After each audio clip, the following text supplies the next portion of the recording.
we looked at, right? Yeah. Those came from what appeared to be a body-worn camera, correct? Yes. There's no camera in the care compartment of an Hennepin County EMS ambulance, is there? No. And you do not wear body cameras as paramedics, correct? No. So those photographs came from an officer's body-worn camera. Yes. And so that officer initially started assisting with chest compressions of Mr. Floyd? Yes. I wasn't in back when that would have happened, but Your partner was? yes. And he would probably be the person to ask about that? Yeah, I would have been. You can see in the footage we watched, but I was there for a brief period and then went to the front. All right. So you've seen the body-worn camera footage from inside of the ambulance? I've seen a good amount of it. I don't know if I've seen all of it, but Okay. I've seen a good amount of it. You described the Lucas device you described that Lucas device that does the chest compressions, right? Yes. It was your partner that was putting that on with that police officer, correct? No, I was putting that on with the police officer. Okay. So you were in the ambulance when the officer was performing chest compressions? Yes, after I pulled over on 36th and Park and got in the back, he would have been doing chest compressions. So the first thing you did was load Mr. Floyd in to the vehicle. You drive to 36th and Park, right? Yes. And while you drove that distance to 36th and Park, the officer was in the back with your partner performing chest compressions? I would assume I wasn't in back. And then, but when you got into the back to assist your partner, that's what you observed was the officer performing chest compressions? What I remember, that he was doing them at that time, yeah. And then you and he actually attached the Lucas device to Mr. Floyd? Yes. And it was a little difficult to get on? Yes. There was a latch problem or something? Yes. And then at some point you testified that you did, I think you called it an iGel aerate device? Airway. Airway Airway. device, I'm sorry. You inserted that into Mr. Floyd's mouth, right? Yes. Now, does that actually go down into the throat? Is it like a tube that goes through the throat? Partially, yeah. Okay. Any difficulty getting that in? No, there wasn't difficulty getting it. It went in fine. The first one I grabbed was too small. Okay. So there are different sizes? Yeah, there's different sizes. So I had to, initially I put that one in, and then had to pull it out and put a larger one in. So there was nothing constricting or obstructing your ability to insert that device into his mouth and throat? No.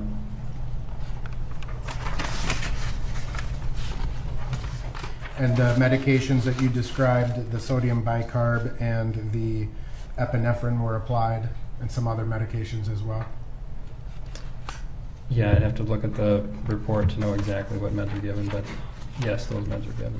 Right. And once you kind of got those initial three things you described done, at some point fire came out as well, right? Correct. And let me ask you one question that I forgot to ask you about the initial call. The initial call you said was code 2, correct? And it got upgraded to code 3, meaning lights and sirens. Correct. And that was about a minute and a half after the initial call, agreed?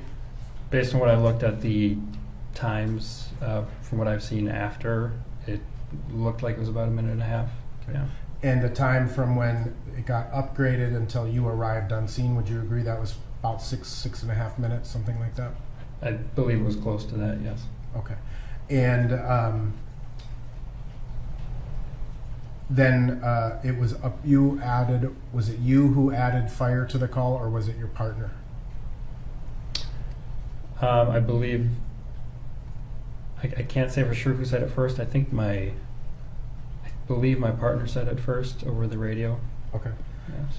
And that's when fire gets dispatched, and they ultimately, you understand, went to Cup Foods first? I heard that afterwards, yes. Okay. You didn't know it at the time? No, when as we were moving to 36th and Park, I went over the radio and told our dispatch that we were going to be moving to have fire meet us there. Okay. Yeah. And then the information you had as you were initially responding was that there was a mouth injury, correct? Yes. And that there was information that the male may be intoxicated or impaired? Yeah, there were some notes about, I can't remember the exact wording, but there's something about substance use, or I can't remember if it said narcotic or substance use concern, and then there was a note saying he was on top of a vehicle. Okay, so you remember seeing that in the computer-aided dispatch? Yeah, I saw that on the way to the call. All right. Or sorry, that would have been my partner that would have seen that. Okay. And then there was also some information that police had Mr. Floyd restrained on the ground, right? In our CAD notes. Okay. I'm you not were driving. Yeah, I'm not sure. There was a note that popped up right as we were arriving, so I'm not sure if you're referring to that, but I don't recall if it said he was restrained or not. Okay. Fair enough. I have no further questions. Selvage.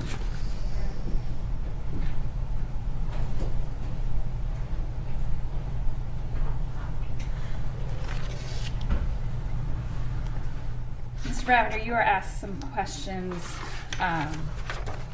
about responding to scenes where someone might be violent or struggling, things of that nature. Do you remember those questions? Yes. And when you got to the scene,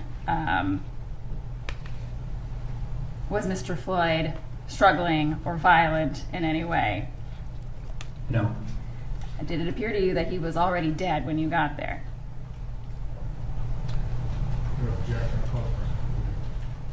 No. I wouldn't know when I pulled up on scene, but I did not see him, as I testified earlier. When I was standing back in the ambulance, I didn't see him moving or breathing. Right. So from what you saw, did you see someone who appeared to be unresponsive Yes. and in cardiac arrest? As we learned, yes. And you were asked some questions about ketamine, things of that nature. Is ketamine a drug that's given to people that are alive and struggling? Sometimes, yes. And is that a treatment option for you for somebody who is exhibiting those behaviors that you were asked about? Violence and struggling, that sort of thing. Alive and moving, basically. Is that right? Yeah, it's for profound agitation, so somebody that's really violent. You would not give that to somebody who is dead or in cardiac arrest or unresponsive, is that right? Correct, we would not give it, no. And you're asked about responding to overdoses as part of your job.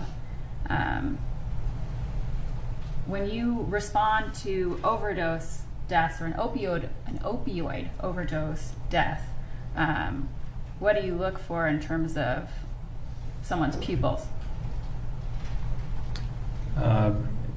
We look at them to see if they're small. Their pupils are really small. When you say small, is that like pinpoint, constricted pupils? Constricted, pinpoint, yes.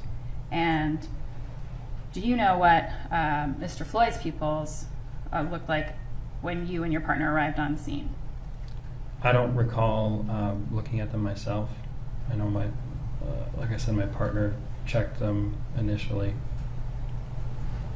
And did you receive a report about that from him? Yeah, he did say something. I'd be kind of guessing. I believe, I think I know what he said, but. All right, we'll move on from that. Okay. You were asked some questions about the crowd and whether that was the reason to move Mr. Floyd to another location. Do you remember those questions on cross-examination? Yes. You testified on direct examination that there are a number of things that you consider when you determine whether to move someone. Is that right? Yes. So is having a crowd one of those things that you might consider? It's one thing to consider, yes. But you also talked about how you needed a significant amount of equipment that was in your ambulance. Is that right? Rephrase. What are the other things that you consider in terms of why to move somebody to another location? Overruled. You can answer. Sorry, can you ask that last part just one more time? What are the things that you take into account when deciding whether to move a patient to another location? Yeah, so in that case, moving into the ambulance was equipment was a consideration of that, and being in a good environment to resuscitate. And do you also, I believe you may have testified about this, but does it require focus on your part? Yes. And are all of those things part of your consideration on a scene about what to do? Yes.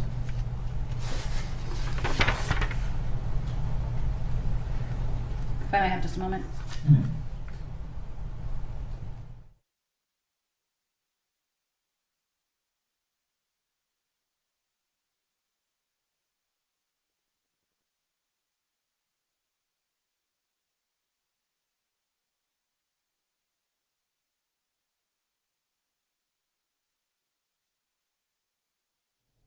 Nothing further, Your Honor. Mr. Nelson?